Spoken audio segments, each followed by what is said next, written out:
Hi അസ്സലാമലൈക്കും. എല്ലാവർക്കും പുതിയ വീഡിയോയിലേക്ക് സ്വാഗതം.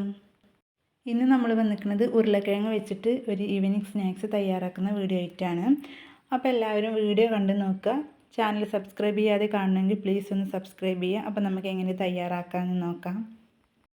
അപ്പോൾ ഇത് തയ്യാറാക്കാൻ വേണ്ടിയിട്ട് ഞാനിവിടെ 3 ഉരുളക്കിഴങ്ങാണ് എടുത്തിട്ടുള്ളത്. നിങ്ങൾക്ക് വേണമെങ്കിൽ കൂട്ടാം, അല്ലെങ്കിൽ നിങ്ങൾക്ക് ഇത്ര വേണ്ടെങ്കിൽ നിങ്ങൾക്ക് കുറക്കും ചെയ്യാം. അത് നല്ലപോലെ കഴുകിയിട്ട് ഇതാ ചെറുതാക്കി മുറിച്ചെടുത്തിട്ടുണ്ട്. ഇനി ഇത് നമുക്ക് കുക്കറിലിട്ടിട്ടൊന്ന് വേവിച്ചെടുത്തിട്ട് വരാം. അപ്പോൾ അതാ ഉരുളക്കിഴങ്ങൊക്കെ നല്ലപോലെ വേവിച്ചെടുത്തിട്ടുണ്ട്. മഞ്ഞൾപ്പൊടി ഉപ്പും ചേർത്തിട്ടാണ് ഞാനിവിടെ വേവിച്ചെടുത്തിട്ടുള്ളത്. ഇനി നമുക്കിതൊന്ന് ഉടച്ചെടുത്തിട്ട് വരാം. അതിനായിട്ടൊരു ബൗളെടുത്ത് അതിലേക്ക് നമുക്കിത് ഇട്ട് കൊടുക്കാം. എന്നിട്ടൊരു ഗ്ലാസിൻ്റെ ബാക്ക് ഭാഗം കൊണ്ടാണ് ഞാനിതങ്ങനെ ഉടച്ചെടുക്കുന്നത്. കട്ടകളൊന്നും ഇല്ലാതെ തന്നെ നമുക്കിങ്ങനെ ഉടച്ചെടുക്കണം. ചൂടോട് കൂടെ തന്നെ നമ്മളിത് ചെയ്തെടുക്കുക, എന്നാലേ നമുക്ക് നല്ല പോലെ ഒന്ന് ഉടഞ്ഞ് കിട്ടുള്ളൂ, കട്ടകളൊന്നും ഇല്ലാതെ.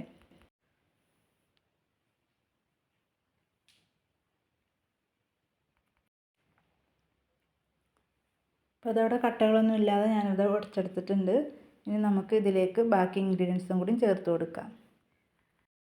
അപ്പോൾ ഇതിലേക്ക് ഇട്ട് കൊടുക്കുന്നത് ഇനി സവാളയാണ്. അപ്പോൾ അത്യാവശ്യം വലുപ്പമുള്ളൊരു സവാളയാണ്. അത് നല്ലപോലെ ചെറുതാക്കിയിട്ട് മുറിച്ചെടുക്കണം, എന്നിട്ട് വേണം ചേർത്ത് കൊടുക്കാൻ.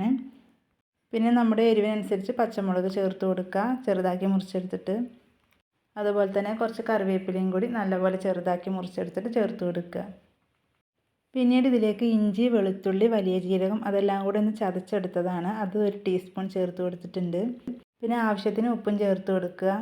ഉരുളക്കിഴങ്ങിൽ ഉപ്പിട്ട് വേവിച്ചത് കൊണ്ട് അതിനനുസരിച്ച് നോക്കിയിട്ട് നമ്മൾ ചേർത്ത് കൊടുക്കുക. ഇനി നമുക്ക് ആവശ്യമായതുള്ളത് കോൺഫ്ലവർ ആണ്. അത് ഞാനൊരു 3 ടേബിൾ സ്പൂൺ ചേർത്ത് കൊടുത്തിട്ടുണ്ട്. ഇനി എല്ലാം കൂടി നല്ലപോലെ കുഴച്ചെടുക്കാം. ഇനി ഇതിലേക്ക് നിങ്ങൾക്ക് മുളക് പൊടി, മഞ്ഞൾപ്പൊടി അതൊക്കെ ചേർത്ത് കൊടുക്കുക. ഞാനതൊന്നും ചേർത്തിട്ടില്ല. മസാല ഒന്നും ചേർക്കാതെയാണ് ഞാനിപ്പോൾ ഇവിടെ ഉണ്ടാക്കിയെടുക്കുന്നത്.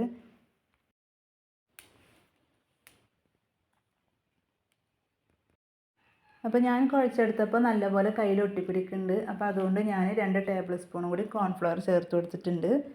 അതിൻ്റെ കൂടെ തന്നെ ഒരു 3 ടീസ്പൂണോളം ബ്രെഡ് പൊടിച്ചതും കൂടി ചേർത്ത് കൊടുത്തിട്ടുണ്ട്. അപ്പോൾ നിങ്ങൾ എടുക്കുന്ന ഉരുളക്കിഴങ്ങിൻ്റെ വലുപ്പത്തിനനുസരിച്ചായിരിക്കും നിങ്ങൾക്ക് ഈ കോൺഫ്ലവറിൻ്റെയും ബ്രെഡ് പൊടിയുടെയൊക്കെ അളവ് വരിക. അപ്പോൾ നമ്മൾ നേരത്തെ സവാളയും പച്ചമുളകും കറിവേപ്പിലയും ചേർത്ത് കൊടുത്തപ്പോൾ നിങ്ങളുടെ കയ്യിൽ മല്ലിച്ചപ്പ് ഉണ്ടെങ്കിൽ അതും കൂടി ചേർത്ത് കൊടുക്കുക. അപ്പോൾ നല്ലൊരു ഫ്ലേവർ കിട്ടും. അപ്പോൾ അതെല്ലാം കൂടി നല്ലപോലെ കുഴച്ചെടുത്തിട്ടുണ്ട്. അപ്പോൾ ഈ രീതിയിൽ വേണം നമുക്ക് കിട്ടാൻ. ഇനി ഇതൊന്ന് ഷേപ്പിലാക്കിയെടുക്കാൻ വേണ്ടിയിട്ട് നിങ്ങൾക്ക് കയ്യിൽ ഒട്ടിപ്പിടിക്കുകയാണെങ്കിൽ ചെറുതായിട്ടൊന്ന് ഓയിൽ തേച്ച് കൊടുക്കുക. എന്നിട്ട് ഏത് ഷേപ്പിലാണ് നിങ്ങൾക്ക് ഇഷ്ടമെങ്കിൽ ആ ഷേപ്പിൽ നിങ്ങൾക്ക് ഉണ്ടാക്കിയെടുക്കാം. ഞാനിവിടെ ഈ ഒരു രീതിയിലാണ് ചെയ്തെടുക്കുന്നത്. ഇത് ഞാൻ നല്ലപോലെ കട്ടിയിലും അല്ല, എന്നാൽ കട്ടി കുറഞ്ഞിട്ടും അല്ല, ആ ഒരു രീതിയിലാണ് ഞാനിവിടെ ചെയ്തെടുക്കുന്നത്. കണ്ട ഈ രീതിയിലാണ് ഞാനിവിടെ ചെയ്തെടുത്തിട്ടുള്ളത്. അപ്പോൾ ഇതൊക്കെ ഇവിടെ ചെയ്തെടുത്തിട്ടുണ്ട്. ഈ രീതിയിൽ. അപ്പോൾ ഇത് നമ്മൾ കയ്യിലെടുക്കുമ്പോൾ പൊട്ടിപ്പോവുകയോ അല്ലെങ്കിൽ കയ്യിൽ ഒട്ടിപ്പിടിക്കുകയോ കുഴഞ്ഞു പോവുകയോ അങ്ങനെയൊന്നുമില്ല. ആ രീതിയിലാണ് നമ്മളിതിൽ മാവ് ചേർത്ത് സെറ്റാക്കി എടുത്തിട്ടുള്ളത്. അത് പ്രത്യേകം ശ്രദ്ധിക്കുക. ഇനി നമുക്ക് വേണ്ടത് ഒരു 3 ടേബിൾ സ്പൂൺ കോൺഫ്ലവർ ഒരു ബൗളിലേക്ക് ഇട്ട് കൊടുക്കുക. അതിലേക്ക് കുറച്ച് വെള്ളം ഒഴിച്ചിട്ട് നല്ലപോലെ മിക്സാക്കുക, കട്ടകളൊന്നും ഇല്ലാതെ. അപ്പോൾ ഈ ഒരു ബാറ്ററിൽ മുക്കിയിട്ട് വേണം നമുക്ക് അതൊന്ന് ഫ്രൈ ചെയ്തെടുക്കാൻ. കോൺഫ്ലോർ ഇല്ല നിങ്ങളുടെ കയ്യിൽ വെച്ചെങ്കിൽ നിങ്ങൾക്കത് മൈദ ചേർത്തിട്ടും തയ്യാറാക്കാം. നമ്മൾ നേരത്തെ ഉരുളക്കിഴങ്ങിലേക്ക് ഇട്ട് കൊടുത്തില്ലേ കോൺഫ്ലോറിൻ്റെ പൊടി, അപ്പോൾ അതിന് പകരം നിങ്ങൾക്ക് മൈദ ചേർത്ത് കൊടുക്കാം. അതുപോലെ തന്നെ ബാറ്റർ തയ്യാറാക്കാനും മൈദ എടുക്കാം. അപ്പോൾ നിങ്ങൾ ഏതെടുത്താലും സെയിമാണ്.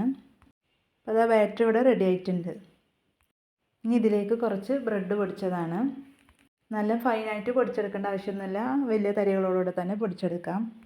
ഇനി നമുക്ക് ഫ്രൈ ചെയ്തെടുക്കാം. നിങ്ങൾ ഏതിലാണ് ഫ്രൈ ചെയ്യണമെങ്കിൽ ആ പാന് സ്റ്റൗവിൽ വെച്ചിട്ട് നല്ലപോലെ ചൂടായതിൻ്റെ ശേഷം എണ്ണ ഒഴിച്ച് കൊടുക്കുക. എണ്ണ ഇനി ചൂടായിട്ട് മീഡിയം ടു ലോ ഫ്ലെയിമിലിട്ടിട്ട് ഇത് ഫ്രൈ ചെയ്തെടുക്കാം.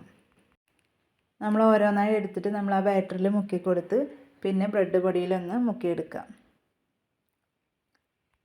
നല്ലപോലെ ഒന്ന് പ്രസ്സാക്കി എടുക്കണം. എന്നിട്ട് നമുക്ക് ഫ്രൈ ചെയ്തെടുക്കാം.